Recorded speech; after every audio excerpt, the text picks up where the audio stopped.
Америкаға, Францияға, Германияға салыстырады. Бізде сондай, бізде. Енді қараңыздар. Сондықтан біз аралда тұрған жоқпыз. Демокрит деген анау ежелгі адамзат баласы жаратылған. Міне, менің қолымда адам құқықтарының жалпы бірде декларациясы деген құжат тұр міне. Мұны әлемдік адамдардың барлығы мойындайды. Бұнда бүйтіп жазылған. Бірінші бапта барлық адамдар туғаннан бастап азат және қадір қасиетімен құқықтары тең болып дүниеге келеді. Адамдарға ақыл парасат ар ождан берілген. Сондықтан олар бір-бірімен туыстық, бауырмалдық қарым-қатынас жасаулары тиіс. Ешкім бұны жоққа шығара алмайды. Әлемдік тәжірибеде ол негр бола ма, ол ақ бола ма, қара бола ма, бәріміз құқығымыз бірдей. Енді екінші мәселе. Мынада Демокрит деген ежелгі оқымысты ойшыл деп айтқан екен. Мұқият тыңдаңыздар. Халыққа, қандастарға жеткізіңіздер. Бұны ешкім жоққа шығара алмайды. Бостандық құлдықтан қаншалықты артық болса, монархиядағы бақытты өмірден гөрі демократиялық мемлекеттегі қайыршылық соншалықты қымбат дейді. Бізде егер демократиялық қоғам болса, шын Жәкең айтқандай жаңағыдай, сонда қайыршы болсақ та жаңағыдан артық қазіргі өмірде. Енді ары қарай тыңдаңыздар. Өзгелерге билік жасайтындар қазіргілер ең әуелі өзін өзі билеп көрсін. Әділетсіздікке тосқауыл бола білгенің жақсы. Ал қолыңнан келмесе, әділетсіздікке қатыспағаның жақсы дейді. Енді дейді Демокрит айтады. Сен көрме деп, ол көзін жұмыпты. Сен жаңағы тыңдама деп, ол құлағын басыпты. Сен сөйлеме деп, ол аузын жапты. Сен білме деп, мен оны істей алмаймын депті. Бұл адамның жаратылысы. Сондықтан бізге білме, істеме, мынау анандай инвестициясын келінген 26 жыл. Сіздер тыңдаңыздаршы, айналайындар. Кез келген менен Қазақстан Республикасының азаматы деген сөздің айырмашылығы бар ғой. Ол қарап тұрып, оның қандай қажеттілігі бар оны ауыстырудың. Енді сіздер екінші мәселені қараңыздар. Мына менің қолымдағы 95 жыл Конституция. Осының 9-шы бетінде 2-ші бөлімде адам және азамат деген бөлім бар. Енді ойлаңыздар. Адам ол азамат, азамат ол адам. Нан мен хлеб деген сияқты. Енді бұл жерде азамат деген сөз неге қатысып тұр? Өйткені азаматтың құқын мынау Қазақстан Республикасының Конституциясы тек қана Қазақстан Республикасының азаматтарына тән, соның құқын қорғайтын. Бұған шет елдің жаңағы мәселесі неге еді деген сұрақ тумай ма? Туады. Екінші бір мәселе, жақында газетте бәріміз мойындаймыз, ол мықты ғалым Сүлеймен Майдан деген ағамыз бар. Сол кісіні жаңағы беделін пайдаланып мынандай мәселе жазып, бұл кез келгенменен жаңағы айырмашылығы жоқ, онша нетпейді. Енді айырмашылық жоқ деген, оның айырмашылығы бар. Мен дәлелдейін сізге. Неге дейсіздер ме? Оның ауыстырудың қандай қажеттілігі бар? Егер оның бірдей болса, қандай қажеттілігі бар айтыңыздаршы. Бұның артында Петров Шұрқия саясат жатыр. Енді ары қарай қараңыздар. Халыққа керек емес заңды қабылдамаймыз деді президенттің өзі. Барлықтарыңыз естідіңіздер. Елбасы өткен жылы жаңағыдай сөз етті. Халық билік көзі. Сондықтан президент те биліктегілер де халықпен санасуға міндетті ме? Міндетті. Президенттің халқыма адал қызмет етемін деген бұдан 26 жыл бұрын берген анты бар. Шәкер Әбенов деген ақсақал. Семейдің Абай ауданынан келген. Бата берген ол кісіге. Жасың ұзақ болсын, халқыңа қызмет етті.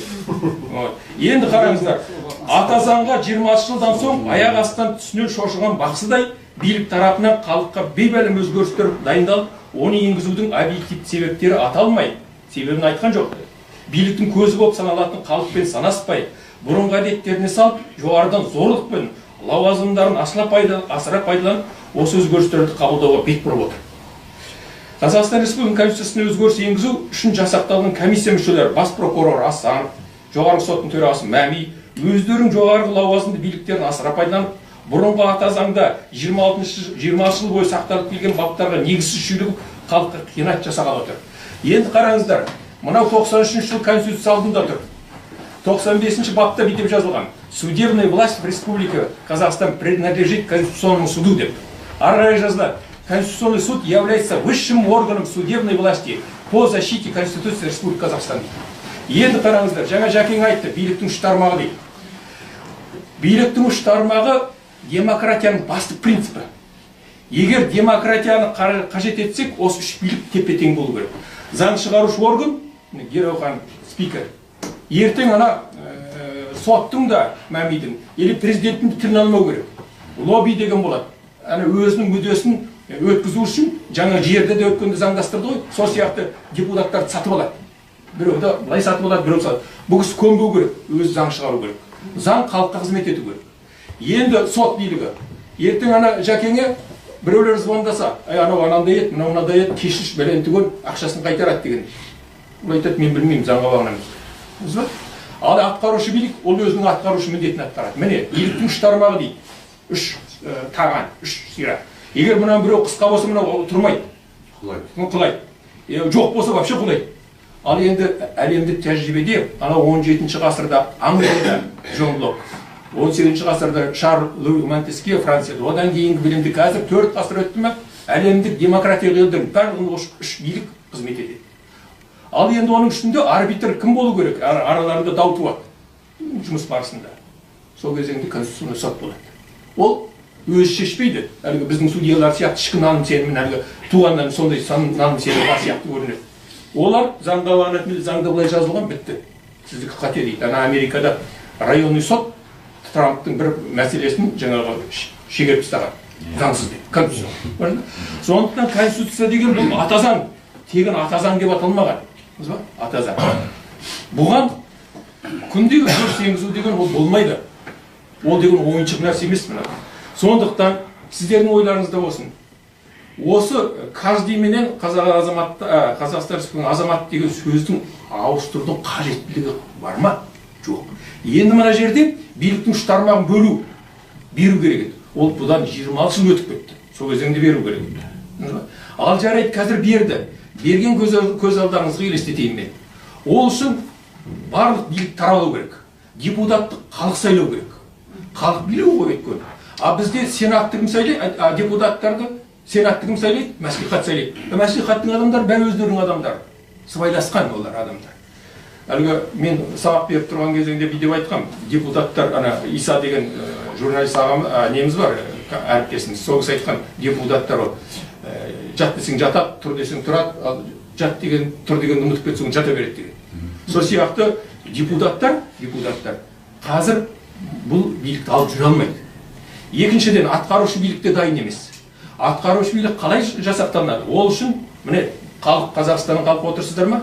Сіздер жаңа округ бойынша сайланасыз, партиялық списокте сайланасыз, ертең мемлекеттік құрайсыздар. Жәкеңді ұсынады, Герехан ұсынады, сізді ұсынады, Елшат ұсынады. Біреу бір портфельді иемденеді, біреу бір министрлік портфельді иемденеді, или коалициялық үкімет құрылады. Сонымен жасақталынады. Ал біздегі сияқты жоғарыдан анау болады, мынау болады, анау-мынау, сосын барлығы қол көтереді түгел. Міне, осы дейді. Ондай болмайды. Ол демократия емес, ол ойнайды. Ол сценарий бойынша бұл демократияны ойнау дейді. Демократиялық құндылық болу үшін жаңағы үш билік тепе-тең болу керек. Анау ананың айтқан орындамау керек, конституцияға бағынады тек қана, мынау мынаның айтқан орындамау, ал үшеуіне арбитр конституциялық сот береді. А бізде конституциялық сот жоқ, сондықтан демократия де жоқ. Ол болуы мүмкін емес мына жағдайда. Бұл зорлық. Халықтың жаңағы саяси сауатсыздығын білмейді, соны пайдаланып тобыр деген болады. Охлократия дейді, тобырдың билігі.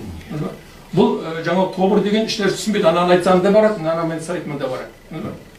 Сондықтан қазіргі жағдайда биліктің үш тармағын бөлу деген ол абсурд. Мен анаға Жүгеш деген ағам бар, философ. Сол айтқан екен, ақиқаттан кейін сұрақ тумайды деп. Ал абсурдтан кейін мың сұрақ туады. Міне, абсурд, мың сұрақ. Саясатта хабар бары да, жоғы да, білетінді, білмейтіндер бәр сұрайды. Неге? Неге өзгереді ол? 26 жыл бойы өмір сүріп келді, қызмет етіп келді. Ал аяқ астынан оған өзгертудің қандай қажеттілігі бар? Ол көп мәселе қайда жатыр. Міне осындай жағдай ары қарай мен бір айтайын. Жұрт тәбелерге түсірген 26 бапты өзгертудің астарында қазақ халқының жанды буыны болып саналатын жер меншіктенуге қатысты зиян сопия саясат жатыр. Халық конституцияға енгізілетін бұл өзгерісті кезінде сатылып кеткен қазақтың кең байтақ жерлерін заңдастыру жолындағы құйтырқы саясат деп білуде. Барлықтарыңыз жаңа айтып отырсыздар осылай. Ал бұл пікірді билік әзірше жоққа шығара алмауда. Олар қайдағы бір балаларға ойыншық берген сияқты, или ақша беріп ана киноға барып кел деген сияқты инвестиция келу, анау мынау дейді. Ол бос сөз, халық енді алданбайды оған. Ал жұртшылыққа мынадай заң сұрақ бар. Неге 26 жыл бойы аталған бап осы қалпында ешбір сыналмай өзгертілмей келді ғой? Енді дәл қазір жерге байланысты дау туылғанда оны өзгерту неге қажет болды? Осындай сұрақ бәріне айтыңызшы, кім жауап береді? Ешкім жауап бере алмайды, Жәкеңнен басқа. Ары қарай. Американың жаңағы президенті айтқан, мен өткенде де жаздым, халықтың бір бөлігін үнемі ақымақ етуге болады деген. Ал мұқым халықты өмір бойы ақымақ ете алмайды. Міне, біз соған келдік. Ақымақ болып келді бәленбай жыл. Енді халық ақымақ болуға болмайды. Ары қарай. Міне, бұл жерде Макиавелли деген саясаттың дүлдүлі бүйтіп айтқан. Италияның. Ұзақ уақыт құлдықта болған халық еліне деген құштарлықтан, отансүйгіштікпенен, имандылықтан айырылып, жалтақ, көнгіш, тілалғыш, жағымпаз болады. Мұнда ел кездейсоқ жағдайда тәуелсіздікке қол жеткізсе, ол еркіндікті де пайдаланамайды. Ал енді ойларыңыз санаңызға салып көріңізші. Міне мәселе осында жатыр. Енді әзірше мен осымен мына бір мәселе бар. 83-ші бап, Конституцияның 83-ші бабы бар. Мұнда жазылған прокурор жаңағы мемлекет атынан республиканың аумағында заңдардың, Қазақстан Республикасының президент жарлықтарын және өзге де нормативтік құқықтық актілердің дәлме-дәл әрі біркелкі қолдануын жедел іздестіру қызметін анықтау мен тергеудің, әкімшілік, орындаушылық іс жүргізудің заңдылығын жоғары қадағалауды жүзеге асырады. Заңдылықтың кез келген бұзылуын анықтау мен жою жөнінде шаралар қолданады. Сондай-ақ республика конституциясы мен заңдарына қайшы келетін заңдар мен басқа құқықтық актілерге наразылық білдіреді. Ал осы 26 жыл болып келген осы бапты, 80-ші бапты, прокуратура орындамады. Ал ендіге алып тастап тұр. Көрдіңіз бе? Қандай қажеттілік туды? Айтыңыздаршы. Не болып қалды? Прокуратура сотта мемлекет мүддесін білдіреді. Сондай-ақ заңмен белгіленген жағдайда тәртіпті және шекті қылмысты қуғындауды және жүзеге асырады деген талапты алып тастап отыр. Міне, бұдан ар жағында сіз ойлаңыздар. Заң деген халыққа қызмет ету. Жаңа мен сізге айттым. Биліктің көзі халық. Халық өмір, жақсы өмір сүру үшін, әлемдік жаңағы 30 елдің, 50 елдің қатарына жету үшін біз заңға бағыну керек. Марк Туллий Цицерон, Римнің атақты ойшылы айтқан екен. Егер заңның құлы болғанда ғана бостандықта боласың. Егер заңға бағынбасаң, заң халыққа қызмет етпесе, ешқандай бостандық жоқ. Ал жаңағы айтып жатқан әлгі саяси тұтқындардың барлығы қайдан шықты? Барлығы осынан шықты. Сондықтан заңнан айырылмау керек. Заңды осы қалпында халық өзіне керек заңды. Президент айтты ғой, енді екі сөйлемейтін шығар. Мен сенемін. Мен сенемін. Халыққа керек емес, заңды қабылдамаймыз деді. Президент айтты. Мен президентке сенемін.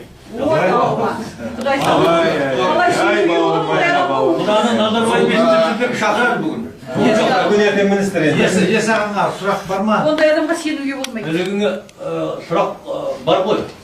Бәрімізде сұрақ болды. Мынандай бір мәселені айта кетейін. Құдай берген Жұбанов дейтін үлкен азамат болған қазақтар.